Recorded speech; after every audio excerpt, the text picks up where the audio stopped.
He's on his way back from injury, so this is a perfect workout. Now being looked after by Luke Gunn because he lives in Birmingham, so this will be great to see John. He's a very, very competent runner, so I think he'll be entrusted leading them in the first at least 5 laps of this B race, Tim. Well, thank goodness you recognise John Howarth. My apologies. I'm not familiar with John, but this race about to get underway, more or less under starters' orders by middle distance standards. 12.5 laps of the track.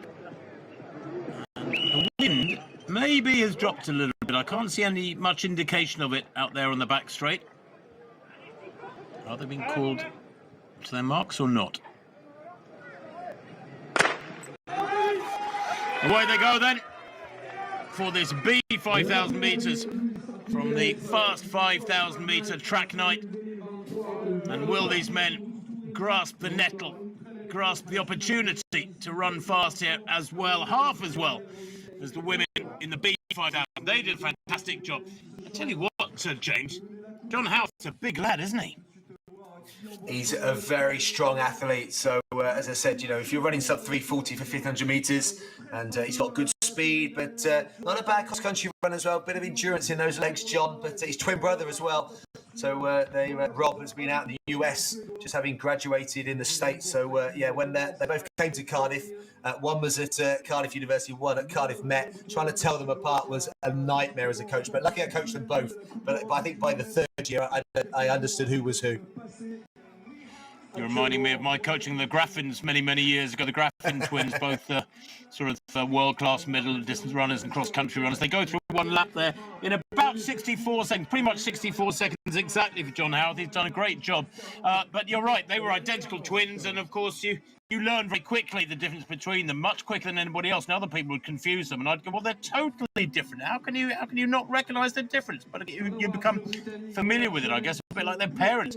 Don't have too much trouble recognising one from the other.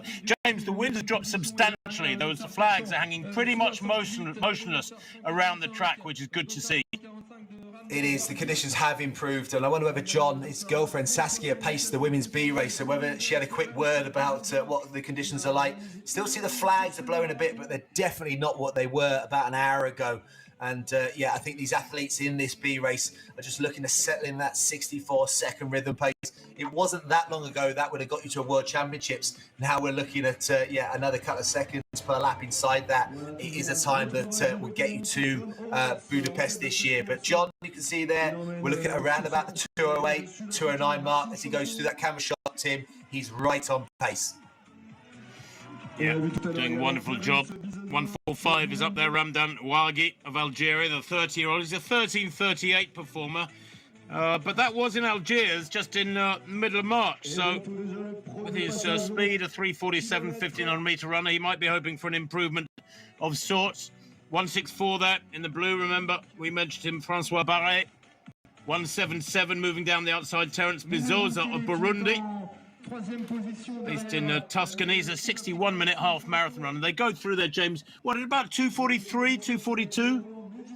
Well, the clock below said 2:41.1. I'm going with the official timing to give Johnson credit there, Tim. So if it is the official timing, and that was right, then he's right on pace. And yeah, the key now is it's so tough front running, and especially with John had a lot of time away from injury. So I'm hoping he built up enough aerobic base to get at least definitely the 2K, because it starts to jump on you a little bit. You definitely feel more of the breeze than the athletes that are tucked in behind. But you can see they're almost in single file, all of them through sub 320 through that first 3 laps. So literally the whole field are on lifetime best PB shape at the moment in those opening stages, Tim. Yeah, on the shoulder of the leader is a 136 Maxime Chaumeton, the 22-year-old who's a 13:22 performer. There he is in that greyish vest. He's in wonderful form. He produced a personal best at 5,000 just last Sunday. That was in Lucca in Italy. Beautiful city of Lucca just 6 days ago. And then a personal best 3,000 back on the 27th of May. He ran 7:44 in Grosseto. So he is in superb form. I would have said Chaumeton, on the shoulder of the pacemaker John Howarth, is capable of pushing on here and producing a personal best. And that group of, what, 5 behind Howarth, behind the pacemaker, just beginning to get away. Howarth moving wide now. Yeah, he's moving wide, isn't he, through the mile mark? And I mean, that just shows you how tough it is to maintain this pace. Unless he's doubling up and coming back and doing a bit of job in the A race, which he was originally scheduled to do.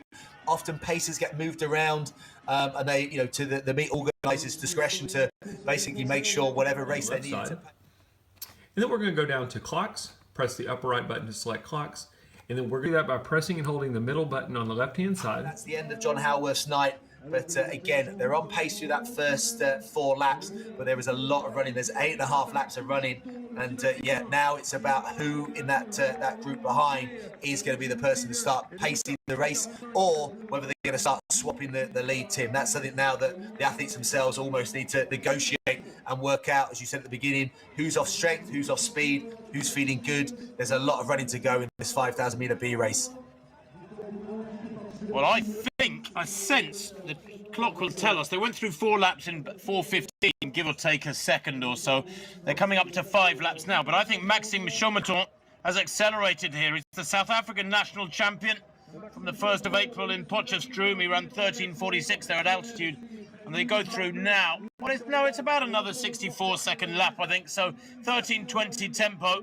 But if he does hit that, then it would be a personal best for Chometon. He's going well, and he's stretched the field out. There's everybody now pretty much redlining, and that's tough. That's the way they've got to handle it now for the next 7 laps and more.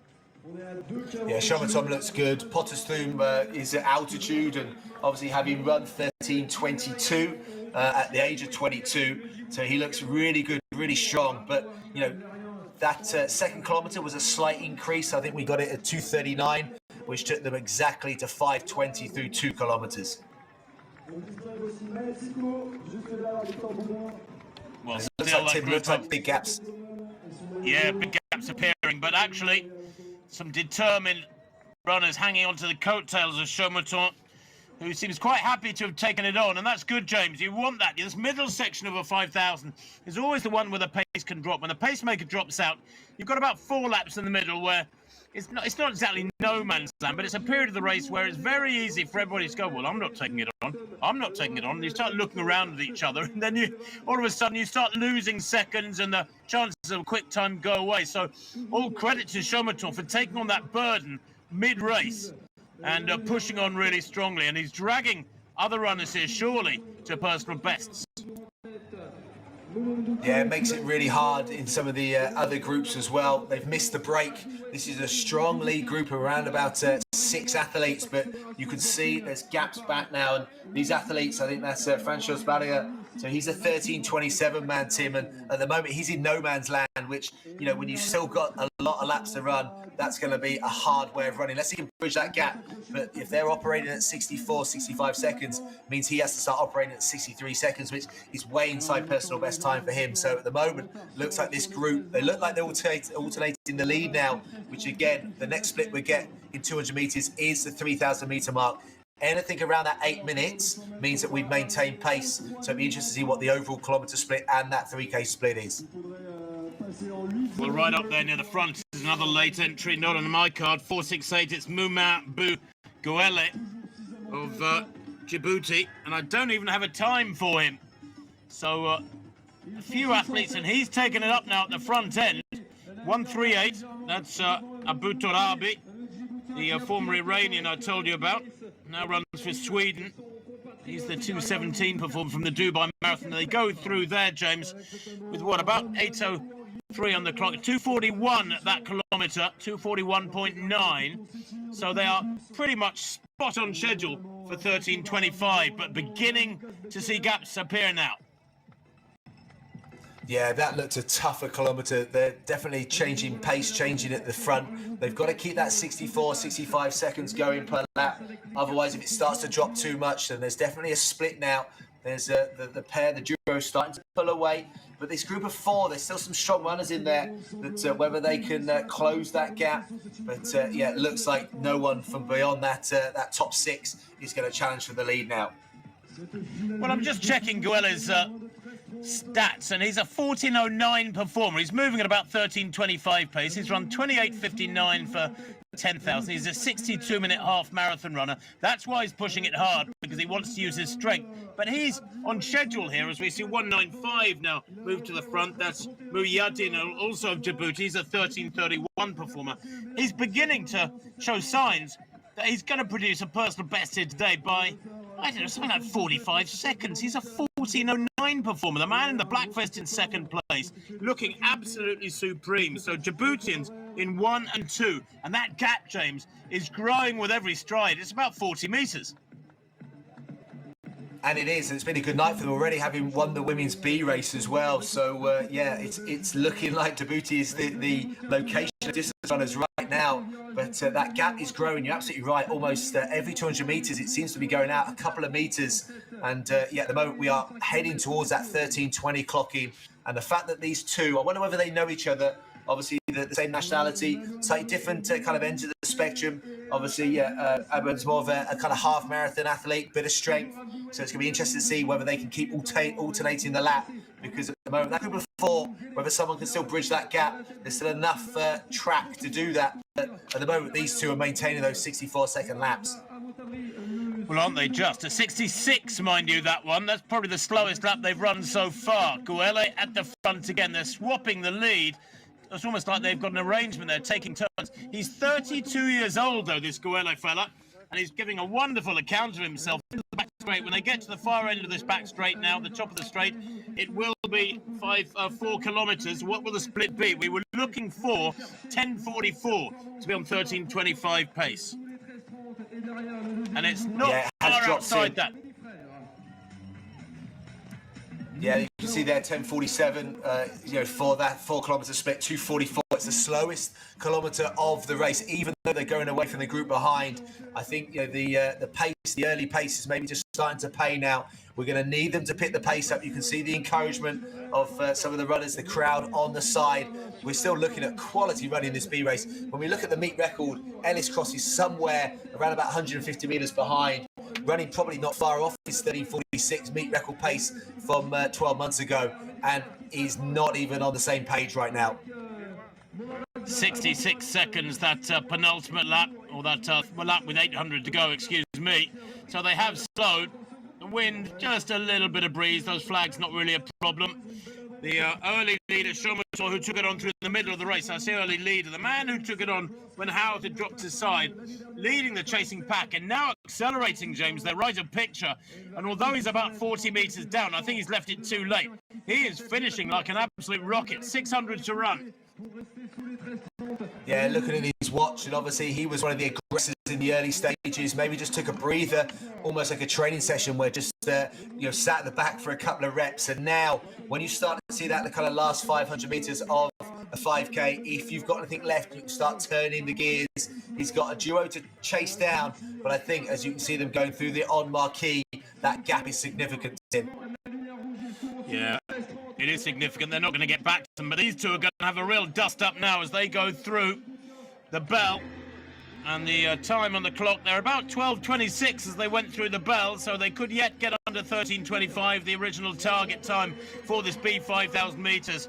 The fast 5,000 metres, B Ben's 5,000, is turning into a real humdinger. Left of picture, the two Djiboutians, that pairing, 468, Guele, the taller of the two, in black, leads at the moment. Certainly his compatriot, Muyadin, at the bell, looked very tired, but he's rallying now, wearing 195 on the shoulder of his compatriot. 200 metres to run. The charge going on from behind. 147, that's Mehdi Frère of the Fontainebleau Club. He's heading for a big personal best. Surely his 13:38 from 2 years ago is about to be revised, but as they come round into the straight, it's a little dust up here between the two Djiboutians. I don't think there's any conversation between this pair as they give 100%, driving towards the line, and 195, Muyadin is going to take it, crosses the line there unofficially in 13:26. 2:38 that final kilometre, so much quicker than the third and fourth kilometres. Remember, the fourth kilometre was a 2:44. They blasted through that final lap, and 13:26 or there or thereabouts is pretty much on the money. Great racing, and I think there'll be a lot of personal bests behind them.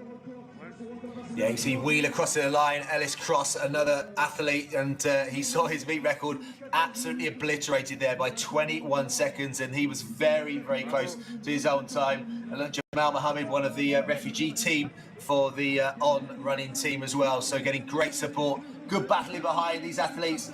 Going down, it looks like Anthony Bamal, who sort of 30.47 PB, is going to be outside that, but look at that, Djibouti